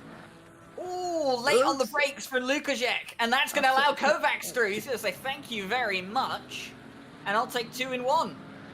Absolutely, I think Boothby was trying to go on the outside, and then contact. Kovacs and Lukaszek coming together. 1 on the inside, 1 on the outside. 2 into 1 did not go. Oh, no. And George Boothby, That's Harry Conway getting caught up in another bit of a twist as he did in the last race as well. Obviously, he wasn't deemed at fault for anything in the last race, but I think that was just inconvenient. That is. I think that was just a bit of a misjudgment on both drivers' parts, but we'd have to take another look at that. That's Lukaszek just kind of hitting Kovacs out the way a little bit. Boothby will retake that position, and I think it's Lukaszek. He tries to rejoin. Conway just unsighted and just, it's unfortunate. Yeah, hard to... From that perspective, not entirely clear what was going on. You'd probably need to see Harry Conway's point of view to fully understand what was happening there, but I'm sure the stewards will look into it anyway. They'll tell us the verdict on what exactly happened there. But Lukaszek, well, such heartbreak from getting a move done to then losing the place, getting caught up with Kovacs in an incident, and well, then of course Harry Conway as well, and that has demoted him all the way down to 10th place. Felix Ruppert now on his back end. And for George Boothby, well, that means he's back up into 3rd place, and he's got a 3.7 second gap between himself and the likes of Steele Vason for 2nd. Definitely not an impossible task. On the plus side for Lukaszek, it's better than the drive-through. He isn't as far back, and we saw how much of the race he did pull back on the last race as well. Ruppet very late on the brakes there, missing his spot, so it's not game over for Lukacek just yet. It's going to be good to see what he can salvage from this, actually, as we see James Parker, the leader of the race, which is McIntosh at this point in the Porsche. He's running a bit ahead with it, splitting the gap between Parker and Cormac Ryan Meenan in that other Porsche. The two Porsches in line. That is going to let Parker just try and catch up a little bit, and that is going to close the gap. And we also see, I believe, that is Steel Basin also trying to split the gap as well. As we're on board, GT3 does have the straight line speed to get past the two GT4s, and that's going to leave Parker and Cormac chances to kind of battle out. But Parker has made the move stick as well in that kind of commotion, so that promotes Parker to second place in the GT4s as we see Harry Conway in the pits currently, and I wonder if that's another retirement. I get the feeling it probably will be. Damage on that car will be pretty significant, and unfortunately Harry Conway looking like he's parking it for the day. Unfortunate on his end. Meanwhile, Cormac Ryan Meenan running in third place at the moment. It's got the likes of Martin Lawrence behind and James Parker in front. Meanwhile, here's Kovacs making his way past some of the GT4s, and of course he's in pursuit of Boothby at this point in time. But McIntosh clear out in front. This is exactly the race 2 he wanted. Yeah, very reminiscent of last week as well, where I think it was Kovacs that kind of ran away from McIntosh last week, and this is just kind of the favour in reverse. But let's not discount Boothby here. He is catching up to Steel Basin, and were they just side by side in the background there? I wonder if Steel Basin made a mistake, and not quite. No, there is still a gap, so I completely missaw that. But Boothby is looking like he is closing the gap. The gap's gone from 3 to 2.3 seconds, so in just a lap or two, the gap has fallen by 7/10. So I think Boothby might actually have the pace to catch up for P2 here, which, you know, at this point, I believe that would move Boothby up to second in the championship. Final calculations pending, of course. There is a lot of math to do, which will get Jesse Lee on the case as soon as the race is over. But George Boothby definitely going to be up in championship contention, but I've got no doubt that McIntosh will lead the championship. Meanwhile, Andre Felix, he's picked up a drive-through penalty for track limits now in the number 88 Camaro, and that's going to be, judging by where he is on the circuit right now, he picked that up in the chicane, no doubt. And that's unfortunately not going to help his race at all. It's going to demote him likely to the back of the GT4 field, minus Matt Samuel, who is a couple of laps down after serving damage. And speaking of Matt Samuel, here he is trying to unlap himself from Gergo Panka. Yeah, I think, if anything, this does go to show just how hard these guys are pushing right now. Obviously, you have the guys who didn't have such a great race in race 1, and they are pushing really hard through that chicane. And it is, as we saw in qualifying, it is so easy just to kind of pick up a track warning and invalidation there. And that's all it takes. Obviously, every driver gets 4, as you said, Ryan. You have 3 warnings, then 1 penalty. And, well, obviously, some drivers have kind of fallen victim to that. And, it's easy to do. Easy to do here because the chicane is quite strict on track limits, and you do take it. It's a very quick chicane, so of course, you know you do cut quite a bit of it, and at the old hairpin as well, you can slightly cut on the exit of the whole old hairpin. It's not as easily done as the chicane, but you can pick up some track cut warnings around here fairly quickly. I think Harry Conway in a 4-hour race we did on the weekend picked up quite a few in a short space of time. But unfortunately, he won't be picking up any track limit warnings in the pit lane, as I think Martin Lawrence goes very, very deep. And that's going to allow Killian Ryan Meenan to get past the Camaro as they come up towards the final corner now. Martin Lawrence back on the inside. Is the Camaro going to have a look to try and take that place back from the McLaren? 2 cars, completely different sizes between the 2 of them. The Brick versus the Stream Slipline Supercar. And it looks like Killian Ryan Meenan on the inside for turn 1 is going to finally get the overtake done and dusted, and Martin Lawrence will slip in behind. Yeah, it looks like Team Biscuits has just beaten Hamburgers and Coke as It's the first things that come to my mind, at least, and I don't know if that's the healthiest thing or not. Looking at the time deltas, it looks like Boothby is actually quicker than both Steel Vason and McIntosh ahead, so that gap is definitely closing. As we're still watching a little bit of a battle from the GT4s there as well, and the gap between the McLaren and the Aston has shrunk considerably, but still not quite within striking distance. And McIntosh's lead seems like it is starting to be eaten into, but normally I'd say 8 minutes after the race is a fairly long time, but in this case it might not quite be. So George Boothby, second in his sights. First, probably just a bit out of range at this point.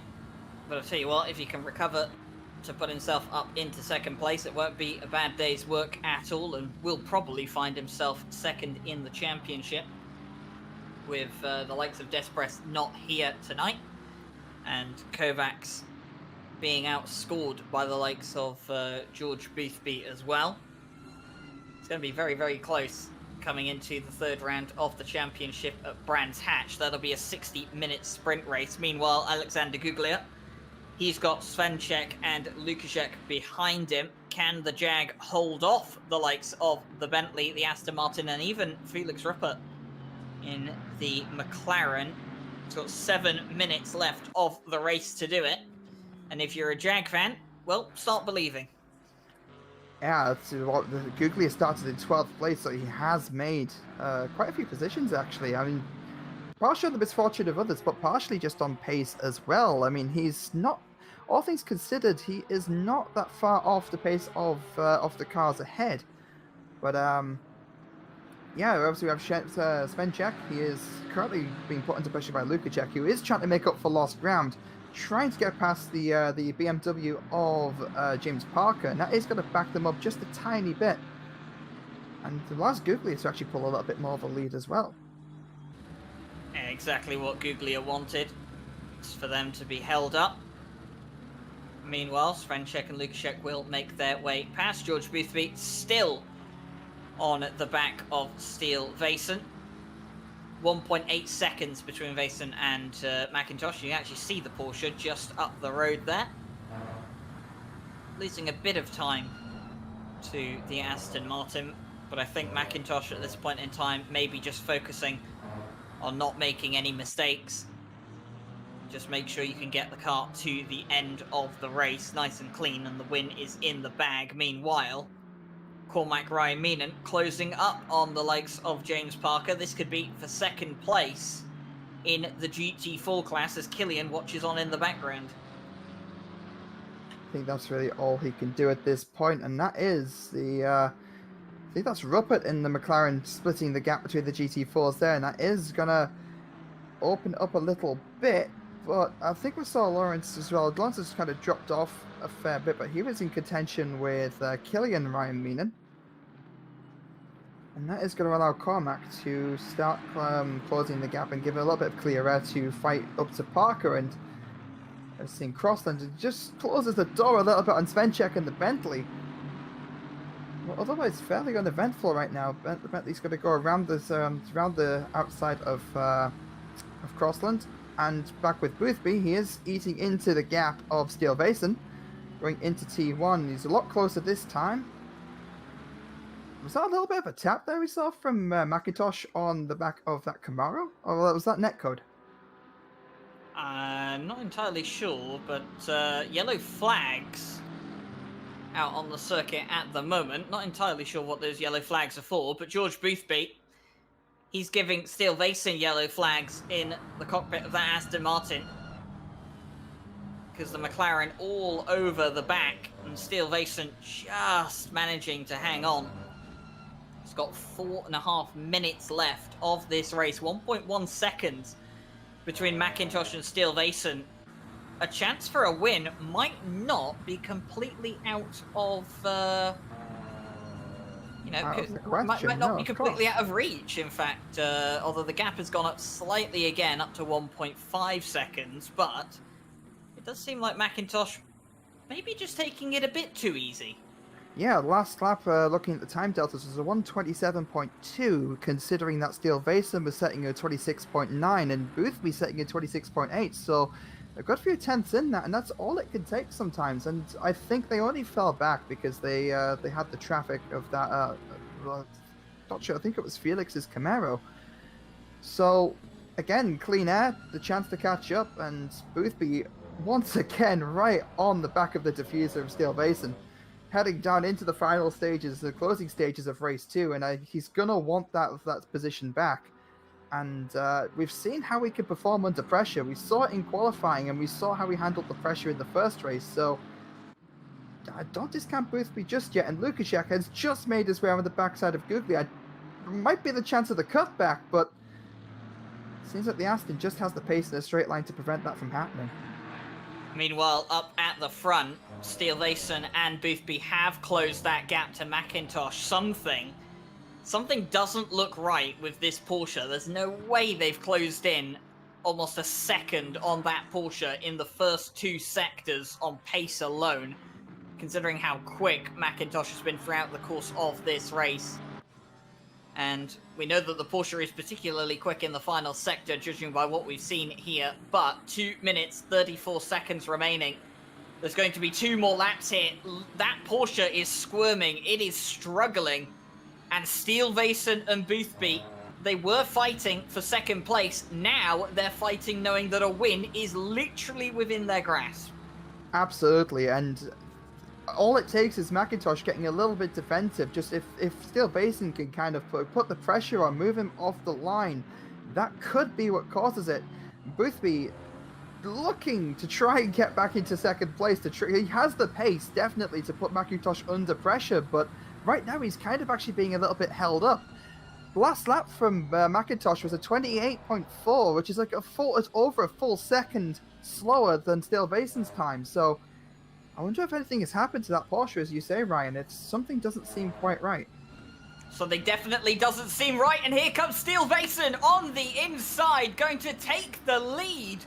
And here comes George Boothby as well. He's going to try and get the position from the Porsche, use the traffic to his advantage. Garland gets a slight tap. But George Boothby making a move, wasn't much room, but he made it work. And in the space of 2 corners, the Porsche goes from leading the race to 3rd place. And McIntosh will be absolutely gutted. Absolutely. I think Boothby actually just got held up a little by Beethoven, and then he's getting held up by a little bit held up by Andre Felix, and that is going to cause him to go defensive to keep McIntosh behind. It looks like the gap has equalized because McIntosh was equally as held up by Felix as well.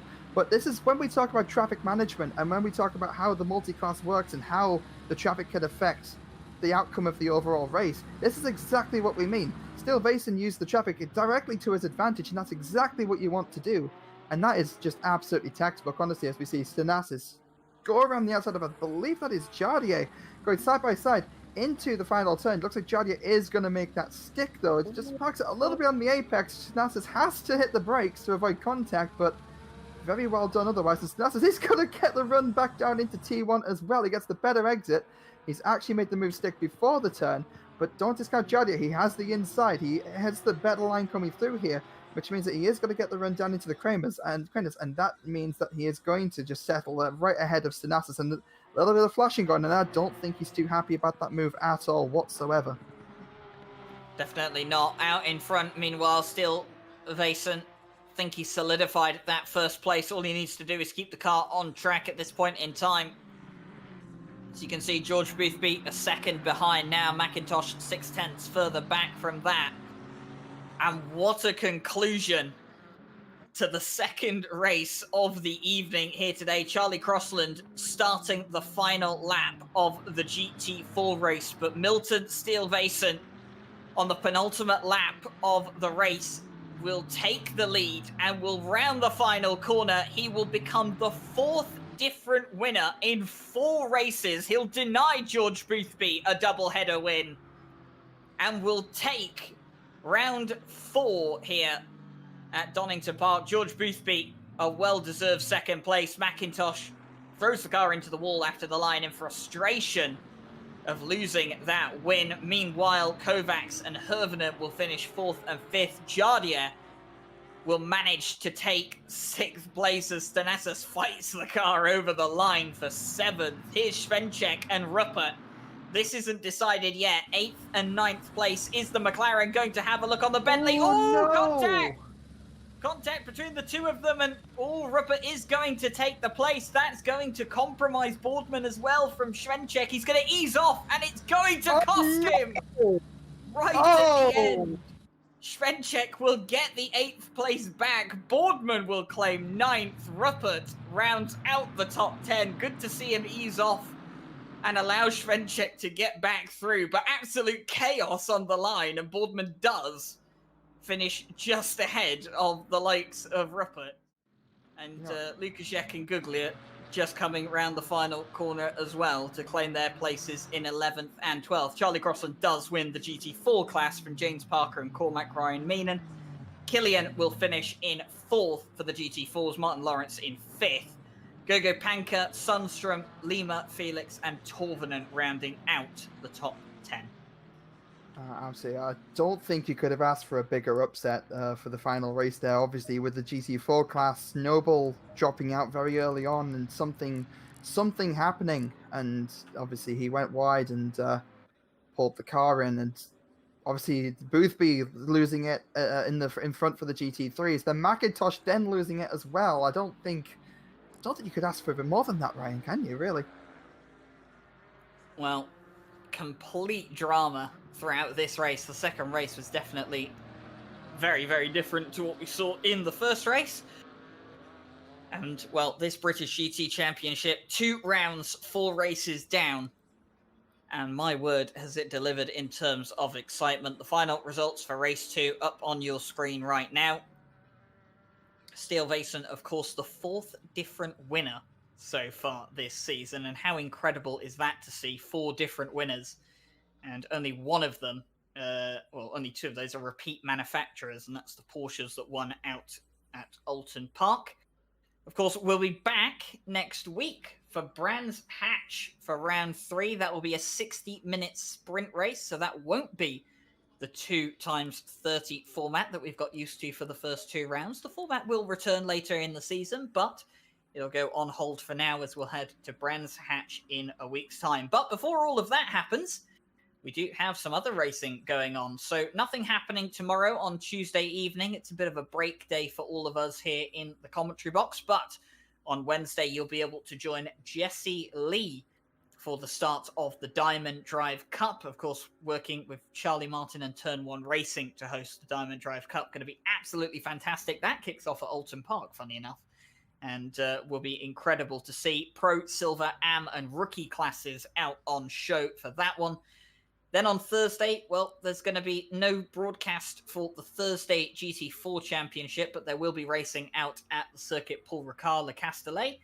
And then on Friday, we go to Snetterton. British GT circuits all around this week, it would seem, as Snetterton will play host to round 4 of the Friday GT3 World Championship.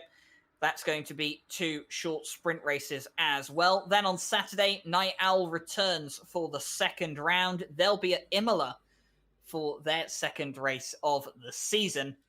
And no races on this coming Sunday for everyone to enjoy. But of course, we will be back next Monday for Brands Hatch and more British GT action. That was an absolutely fantastic set of races here tonight.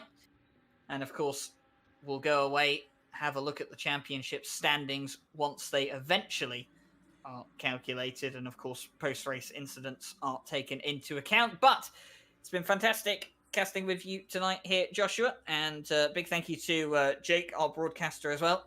Went through a couple of technical difficulties with the broadcasting tool, but held on nonetheless and delivered all the amazing camera angles and action for you guys here today. So from all of us here at RCI, from the commentary team to the stewards to the admins and everyone else who makes this possible, thank you very much and enjoy the rest of your evening.